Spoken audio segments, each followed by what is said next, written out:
welcome to the special fifth segment of the Beer Guys Radio Show. The fifth segment is where we do shorter episodes that we just couldn't fit into our regular show because sometimes there's just too much to cover in just 1 hour. I'm Tim Dennis. And I'm Brian Hewitt. We've got some pretty exciting news to share with you. We're here with Gavin McKenna and Cameron Davis of Atlanta Brewing Company, formerly known as Red Brick Brewing, and which was formerly known as Atlanta Brewing Company. Gavin and Cameron, thanks for joining us. My pleasure, guys. Yes, Thank you so much. So big news here. We're here to talk about big news for the Atlanta Brewing Company as it is now.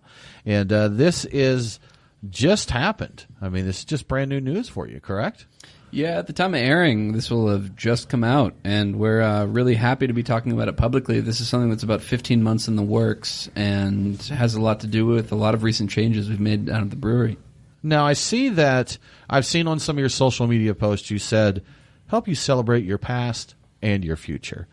Can you tell us kind of what that means? Well, really, we are the oldest brewery in the state, so we didn't want to completely rebrand and lose any of that history because we're proud of it. We're proud to be in the city, which is part of why we're deciding to go back to Atlanta Brewing Company. So we really want to celebrate all that history we have, and as Gavin touched on, we've made a lot of changes and moving that history into the future with these new beers and new focuses internally. And we're also really excited because the actual branding is kind of like a vintage look while also being like using some cool new colors, and it kind of mixes that like old vintage style with some more hip branding elements as well. I can vouch for the vintage look. And that's it. Gavin, I mentioned to you actually just a little bit earlier that this reminds me of just OG, like old Atlanta Braves, back in the day kind of Atlanta, but it is still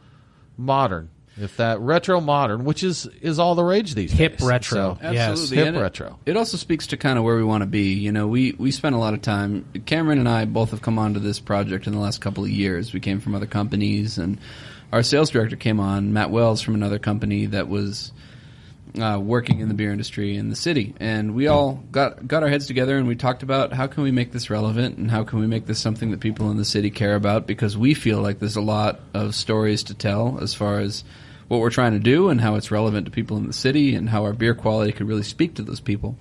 And kind of the one outtake, the anecdote I always break it down to is you never want to be the guy that's a little too old to be at a frat party. That's right. So, yes. We wanted to make sure that when we rebuilt this brand, we wanted to make sure we did something that spoke to our age and spoke to being a 25-year-old brewery first and foremost, but also had an edge to it that was still relevant to the modern beer drinker, and spoke to our commitment to always be making beer that could be relevant to real people that were passionate about the beer that they drink. So would the beer still be welcome at a frat party? I mean, if it's your first choice, we're doing a bad job. If that's it, yeah. I mean, there's plenty of old Georgia Tech kid days from back in the day with Atlanta Brewing, and that's always connected to who we are, but we're really focused on our beer quality and not necessarily being the best price per ounce. That's it. I don't know. PBR cans were pretty hip for a while, and I'm looking at this homestand can, and I'm like, this is pretty hip. It's got a good retro vibe. I wouldn't be surprised if kids latched on to that. It's like, yeah, you on that? Or maybe this is for the guys that were at the frat parties 25 years ago. Mm-hmm. You've moved on. Maybe you were drinking your macro beers at that time, and now you connect with something a little finer. Well, I definitely think there's a piece to that, right? Like a lot of people that are in the city that now have kids that are old enough to drank at Atlanta Brewing Company, right? When they were at Georgia Tech, they were at Atlanta Brewing Company in its 4th or 5th year. The same way a lot of breweries in the city that are relevant now are now in their 4th and 5th year. And so to kind of take that all the way back to the 90s and think about who those people are and what they're doing, we want to kind of do a packaging refresh that lets them know that we have something going on that's new and exciting, that we have a beer quality that's something that maybe they don't associate with that name. And we want to really kind of dig down on trying to get their attention again. And we know that we have one more opportunity every time someone opens a can of our beer, and we're excited to see what they think when they open this new package. Because that's something that, and I don't mean this negatively towards Red Brick, so I hope I word this correctly, but Red Brick became the brewery. What, I was going to say that's okay, because Red Brick doesn't exist because anymore. they don't exist anymore. Talk all the crap you want about them. They're gone. I always liked Red Brick. Red Brick was one of the first and only beers available when I moved to Atlanta in '98. So it was something. And as the new wave, I don't know what wave we're on, Brian. Third, fourth of craft beer here. These the waves come more and more frequently. They do. They do. I think it's a baker's dozen of waves. Yes, it is. So as we approach this 13th wave of craft beer, a lot of the Red Brick offerings were still classic Red Brick brews, and maybe not quite up with that. But you guys have done a lot to change that over the last year or so. With a lot of your taproom offerings that you've had, you've done a lot of variants of the hypo variants were a lot of fun. So that's something, is that kind of tied into it? Hey, guys, we're doing new things. We're stepping up. Here's a name to come back that we're hitting with that. I think it's kind of my turn to make sure I choose my words right. But we can do it. Yeah, we can do it, Gavin. Together we can. You can't see Tim and I are holding hands right now. That's it. Yes, kumbaya. It's heartwarming. You really should be seeing this right now. If we had film, we would do that. Yes. What I think is it's very hard to communicate the changes you're making in your beer quality on the shelf of a store, because I think this has happened to everybody in the audience and to me as well, not to disparage anyone. Sometimes you see a beer and you think you know what it tastes like, and you move past it because the packaging is the same and because the beer, how would you know that it would be any different if there's not any big announcement behind that? Sure. And so for the past 15 months, we spent a lot of resources and time trying to change the quality of our product and trying to tell this different story, trying to talk about our renewed focus on the city of Atlanta, our renewed focus on our quality, our consistency, our renewed focus on the types of products we're offering to this market and focusing on the people that live here. And we realized pretty quickly that people, of course, were going to rate to an average that you might have on a social media platform or on an Untapped platform. And, of course, people are going to pick their favorites out of a supermarket shelf depending on what their comfort level is with a certain brand of this or of that. Sure. And so after a certain amount of time of really trying to change our perception through the quality of our beer and our taproom offerings, which, by the way, if you haven't been to the taproom, then last year we've updated to 20 taps now. We have I was going to say something about there's a huge number of taps right now and a very wide variety of beers available that are just pouring that you don't even see on the shelves. It was actually like this perfect storm of things happening that law changed like right around the same time you came in. Yeah, I'd been there for a couple months, yeah. We got the opportunity to expand to those 20 taps, and Gavin had all these like crazy ideas about like beers we wanted to make, and we had that renewed focus like he was talking about on the beer quality, and being able to serve so many more beers in the tap room and have people come in and try those, I think started to change people's perception of the brand, and this kind of is going to cap that off for us. Sure, because it's something that we're deep into the beer community. We're online talking with the nerds. We even set up microphones and talk to the brewers and stuff. We love craft beer, so they have a microphone in the men's room at Red Brick, actually. Do they? Atlanta so there you go. You guys do. Yeah, I've heard that. Yeah. See, yeah, we catch it all there and just filter through and see what's coming going and on. going. That's it. Absolutely. Is that a Hawaiian cream joke? It might be. Yes, it is. Yeah, very much. But with that, from within the inner geek community, so to speak, you guys are popular. People are going back out, and it took a while, and we'd like to say we were cheerleaders as the changes were made, telling people when we'd see a comment that says, I just don't find anything there that impresses me. It's like, you need to go back. You need to go check them out. You need to go to the tap room. And when people come into Atlanta and they'll say, I've got time for one brewery, where should I go? Red Brick is always one I mention now because of the variety. Look, you can try this, and it's not just going to be milkshake, triple, double dry hopped, glitter. Yeah, Gavin IPAs. does a really good job with our taproom manager working together to make sure that our tap list is ever changing and also very well balanced. So you're not going to see all IPAs or all kettle sours or all stouts. It's kind of a mix of everything. So I think that we have done a good job to have something for everyone. And I'll say as well that I think that, just touching on what I said earlier, we have a pretty important emphasis on making sure we're respecting people's dollars. And so when we did this packaging rebrand, and we've kind of changed our public perception in the market. We want to make sure that everything that you look at and you buy has a certain guarantee of quality, that you're going to buy it, you're going to know it's going to taste a certain way.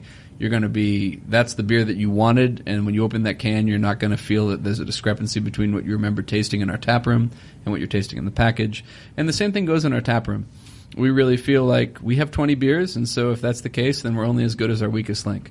And so we want to make sure that everything that gets offered there is of a certain quality that we're proud of, because we know that with everybody in the city as a 25-year-old company, we only have one more opportunity to change someone's perception, whether that's someone that was drinking at Atlanta Brewing Company in 1996 because it was a good value, or someone that came through in 2003 and thought, well, this beer's okay, but maybe there's better stuff that's coming out of the city right now. We want to take care of all those people as well as the newcomers into craft beer and make sure that we're offering everybody value for their dollar. Absolutely. And if they had stopped by when you were doing the Hype Whale variants, that would have been a very convincing thing. Well, we have a surprise, I guess, is that we are next month we're doing a ton of events, a ton of releases, and one of those is 2 new whale variants. Oh, so, really? Okay. Yeah. Or no, 3 new whale variants. I don't want to scoop Cameron, but it is 3 new whale variants. Are these going to be a surprise, or can we get the scoop on what these variants are right now? If it's okay with Cameron, I'd be greenlighting that. I'm yes. Good with it. Okay. Go ahead. We're having a hangover party. It's the day after our anniversary party, so it's a Sunday, September 30th. The whole theme is hangover. So we're going to have a breakfast food truck, and then... Sorry, that was my phone. Phone's ringing. Getting us some music going here. But yeah, so it's going to be hangover, classic hangover stuff, and the whale variants are breakfast themed. So he can give you kind of a rundown of what each of those are. Yeah, so we'll have 3, and these are, I'm happy to say, 3 new variants, because I'm easily bored. I've been accused keep it going, right? Yeah. I've been accused of having short attention span, but we're going to do a banana and peanut butter Hype Whale. Okay. We'll be doing I guess, what are we calling the other ones? Because, so there's one that's kind of like a crepe theme, which is going to be... Brasserie. Brasserie. Oh, French. Okay. It's French for, like... Les Whales du Hype. Les Whales Brasserie. Oh, man. This is why I come That's here. why I'm here. brainstorming Les here. Whales du Hype. This is a beer that is... It's going to have strawberry and hazelnut, and it will also have... Is that coffee? We have the... See, we have so many things going on next month. Got to look it up and see what's going on, right? I'd love to tell you. I know They're looking at a giant spreadsheet or something. Hazelnut, strawberry, and chocolate. So this will be like the crepe, like the dessert crepe. That's like the has kind of that Nutella, right? Yeah, exactly. Yes. Yeah, that's exactly the idea. And then the last one is going to be our chocolate coffee cake, which is going to be Oreo, cinnamon, and coffee. All which right. we're really excited about as well. It sounds really good. I'm in. So I'm there. We're gonna have a fun time, and hopefully the day after our anniversary, that'll be a fun way to celebrate the month it was, and to celebrate, hopefully our staff a day where when they go home that night they can finally get some rest, because we're gonna have a bunch of stuff happening in the city that month. Keep it going coming all off that, month, right? We've got 44 events throughout the month. Some of them at the tap room, some of them collaborations that Gavin did with brew pubs across the city, some of them at restaurants and bars. So if you want to try the new Atlanta Brewing Company, see the packaging, there's no shortage of places to do so next month. Or I guess this month. It's a big anniversary. You got to do it big, right? Yeah. 25 years. Absolutely. I'd just like to say that, one of the things that crossed my mind early on when we were planning this anniversary is that I can't really speak to 25 years of Atlanta Brewing Company history, and Cameron can't, and even Garrett, our president, can't. He's been there for 8 years. And I think that the changes in kind of the infrastructure and the people that are in charge of the brewery speak to a lot of the quality changes we've made. But to be a 25-year-old brewery, we all have to own that history, right? Sure. And so how do we do that? And so a big part of this for me was, I feel really uncomfortable just taking the helm of a 24-year-old company, guiding it to 25, and saying, "Hey, here we are. We're 25 now, and I did this." That sucks. That really sucks. That dude's only been here 10 months. Right? Yeah, and that's a poser. And that's not fair to the kind of the rich tradition of craft beer that's happened in the city and all the people that made that possible. And so, what really mattered to me, and what we executed as a team to accomplish this 25-year celebration, was to try to bring the party around the city as much as we could. We want this thing to be at as many different brew pubs, as many different craft beer destinations in Atlanta and beyond as we can. Because really what this is to me is this is the 25th year anniversary of craft beer in Georgia. As the oldest operating brewery in Georgia. That's a good point. We want this to be about our friends. We want this to be about our community. And we want this to be something that everybody that cares about beer in the state can lean into and embrace in their own way, whatever that means to them. Part of what we're doing for that is we have a passport we will be handing out at the brewery. You can pick it up. It has every single event, every single release listed in it. When you go to these places, you can get a stamp when you try an Atlanta Brewing Company beer, and then bring that passport back into the tap room and redeem your stamps for prizes so we can get everyone in some new Atlanta Brewing This sounds dangerous. The frequent drinker program. That's exactly what it is. Brian's on board. Brian is Can I have it now? Yeah, you should just call your loved ones and let them know September's not going to work out. I'm gonna be out. It's not working for us. I also was born in September, so we can party together. We can, regardless of when your birthday is. I bet we have an event. There we go. Yeah, there we go. What is your birthday? 23rd. So 23rd. what am I doing on the 23rd? I think you're going to be at the Porter on the 23rd. You are going to be not at a the bad Porter. place to be on the 23rd. You could then. also go to Truck and Tap, any location, or the Nest. Well, I live in Woodstock where there is a Truck and Tap. The Nest is in Kennesaw. I think it's hit time them for the all. trifecta, Yeah, right? hit them all. Absolutely. Yes. It's a good day. Do everything. We brushed a little bit on the collaboration that you're doing. We drank one that was phenomenal. So awesome. Yes. What are some of the other collabs that we're going to see here for this celebratory month? Absolutely. We have a bunch coming up, and we focused. I have as you know from my background, I have a soft spot for brew pubs, and so I wanted to work with as many local brew pubs as I could in the city and the state, because I believe that, in particular, bringing a party to a destination that has food and beer guaranteed and that cares about both is a great way to kind of continue our festivities, and then also it celebrates a little bit selfishly for me where I come from. So we have collaborations with 8 different brew pubs around the city, although I guess it's 7, and then you add Etowah Meadery, which is kind of a nice little wrinkle in there. Right. Because Johnny at Etowah is a good friend of mine and an awesome dude. Did you make a bracket Now, there? Johnny came from a brew did pub, not. right? Johnny did come from a brew That's pub. he's the fellow from Cherry Street, correct? Is, yes. Okay, there you go. So, and we do have something else independently working with Cherry Street. All right. But yeah, Johnny's a friend of mine, and we did a mead, straight mead. All right. Okay. We did a mead IPA.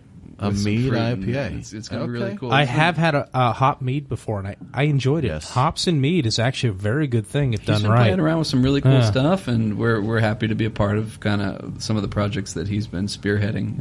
Do you want to we're run really excited. through all of those really quick? Yeah, I'd be Just happy to. Yeah, rapid do it. fire, let's Yeah, do let's it. do it. I'm just going to Do lay you some need stuff on this? you guys. I do, because my mind as I get older fails me more and more. At our brewery, we're going to be launching 5 collaboration beers. We're going to be doing on the 8th of September an Old Rail Brewing collaboration out of Louisiana. Okay. Those guys, Matt Horney, as I mentioned on the show earlier, is a really good friend of mine. I think he's the best technical brewer in the Southeast. And if brew pubs had distribution and they were able to distribute in Louisiana, I think a lot more people would be aware of Old Rail up here. But he is, of course, a super awesome dude.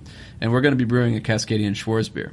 I'll keep going as I go further. Dissolver is a brewery that's opening in Asheville next year, and they're wonderful. Vince is a really good friend of mine. I believe that's one of the ones we tried, the We Zauber did. one. Yes. Yeah, and that's a dry hop pilsner. We did a dry hop pilsner with some New Zealand hops. That beer is tasting awesome. I'm very proud of it. We're working, of course, with Wrecking Bar at our brewery. We're going to be doing a milk stout that's done with coconut and pineapple. It's going to be a kind of a tropical milk stout. We're going to have some fun with that one. Okay. It's also barrel fermented, so that one is fermented in oak spirit barrels. So there should be some cool oak Sounds character good. coming off of that too. What Really kind excited. of spirit? It is a bourbon spirit. Really? Okay. Okay. I was thinking maybe rum, but all right. Primarily second use. Yeah, and Okay. rum. Yeah, your mind immediately leans towards rum, but with the second use barrels, we thought that getting some of that oak character would actually be a really nice way to complement the beer. With Max Lagers, we'll be releasing the bourbon barrel aged version of our lager wine that we dropped last month, which we're very proud of. We're very excited to be able to share that bourbon barrel variant of that, which we drank tonight. I think It's you guys- phenomenal. you guys You thought it need was to pretty you cool. need to have it in your life. It's delicious. Kentucky dad beer, right? Kentucky Beer Beer Dad. Dad. Kentucky beer dad. Dad. Oh, Yeah. I get them backwards Yes. all the time. That was a crazy project. We Yes. did 2 runnings. We did an ESB that was barrel fermented, and that was Dad beer. And then we did this big boy, which is the Beer Dad, because it is your beer dad. It tells you what to do, and it tells you to go to your room. Exactly, Yeah. and that will tell you to go to your room. It might, yeah. It has that power. And it's you dubbed it a lager wine, correct? Yeah, it's a barley wine that we fermented with the lager yeast. Okay. Which, of course, it's a fine line between that and a Doppelbock, but we're very proud of the balance we struck, and we think that John and I both think that we kind of hit that in the right direction. It's really good. The that. base beer and the barrel aged version are both really good. Yes, Awesome. yes. Awesome. And then the last one that we'll be launching at our brewery, and this will be the day before our anniversary, will be our birthday cake kettle sour that we're launching with Southern Grist out of Nashville. Okay. Which will be a fun one as well. That sounds crazy. It's going to be crazy. It's going to be a good time. Is it going to have sprinkles in it? There's no sprinkles. There was glitter? talk of funfetti. There- but I we- think that Funfetti, was right. tossed down real Yes. quick. In the original concept, we threw around the idea of funfetti and what that would look like, but then we kind of put that to the side, and you got like a really cool beer going on with kettle sour, and then we're going to do some vanilla and some fruits and all that good stuff to kind of build this really interesting beer. So we're really excited about that one too. Those guys are awesome dudes, and I'd recommend anyone that's up in Nashville to make sure they go see them. I'll drink it. I haven't made it to them yet on my trips through Nashville. You're I have gonna to get love them on it, the man. list. You're gonna love it. Good stuff. So the brew pub collab. So it's everything at the brewery. Then we've got the brew pubs as well. So Gavin, you want to hit the brew pub collabs? Yeah, very quickly. Piedmont Brewery and Kitchen is going to drop on the 6th of September. We're going to be doing an IPL with Brian down there. Awesome dude, really good friend of ours. Very proud of that beer. Cherry Street is going to be on the 6th as well. We're going to be doing a Milkshake S'mores IPA that we're going to be dropping. Milkshake S'mores IPA. S'mores IPA. I don't approve of this idea, Gavin. Don't worry, you're going to come around to it. Okay, all right. Both of those collaborations are going to be available in cans to go from the brewery cool. that day. Nice. So if that's your speed. We're going to be doing Etowah Meadery. That's going to drop on the 22nd. That's going to be a fruited hoppy mead, as I mentioned before. Wrecking Bar, we're going to be doing a home and away with them. We're going to be doing a rosé double IPA over at the Wrecking Bar. All right. I pushed for that rosé. Real Was that hard. you? I finally got my wish.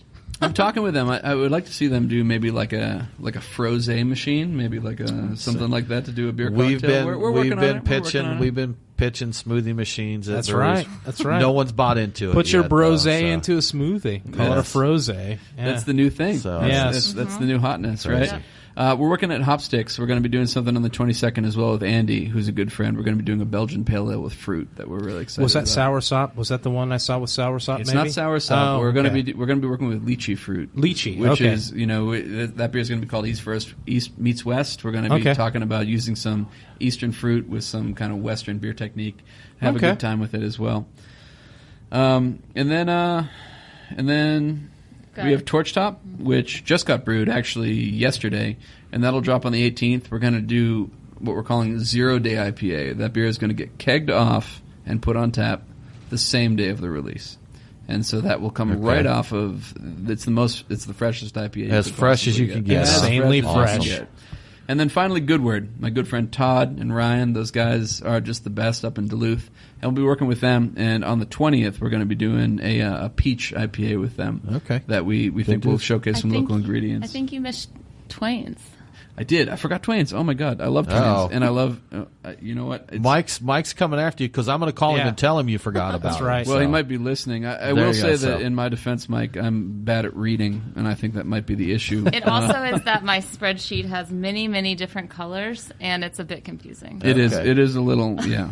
If I'm allowed to kind of backtrack and blame this on Sure. someone else, I'm going to take that Yeah, opportunity. drop the blame there. But anyway, that's going to be the 25th, so that's going to be in the lead up to our anniversary party, and we're doing actually an imperial stout that we fermented with a Kveik yeast, a Scandinavian farmhouse yeast. Okay. So that's going to be a fun project. We're calling it I'm a merman or a Murmansk. Murmansk. Murmansk, because it's a city on the border of Scandinavia and there you Russia, go. so it blends those two geographies. That's if you will. beautiful. Yeah.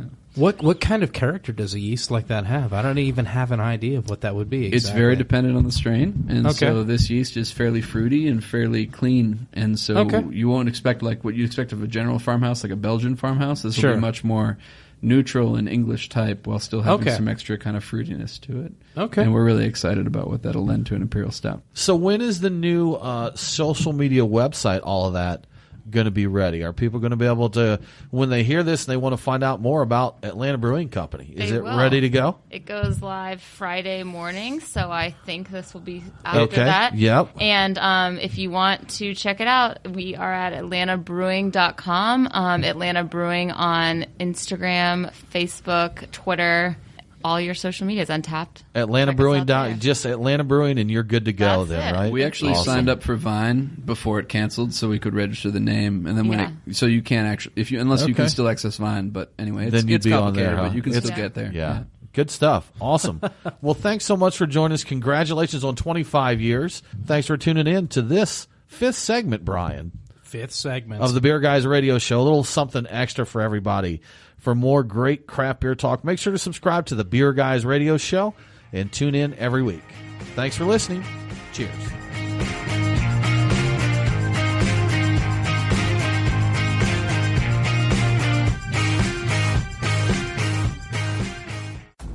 The Beer Guys Radio Show on the Beer Guys Radio Network. BeerGuysRadio.com.